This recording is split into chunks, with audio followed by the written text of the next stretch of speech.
কিয়ামতে জাহান্নামে যারা যাবে, জাহান্নামে যাওয়ার যতগুলি কারণ থাকবে তার মধ্যে দুটি কারণ বড়। বলেন কয়টা কারণ বড়?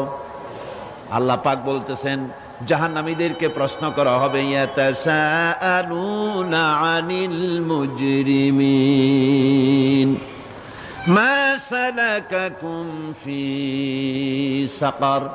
জাহান্নামীদেরকে প্রশ্ন করা হবে, জাহান্নামে আসছো কেন, কি অপরাধ করে আসছো? ক্বালু লাম নাকু মিনাল মুসাল্লিন ওয়া লাম নাকু নুতঈমুল মিসকিন।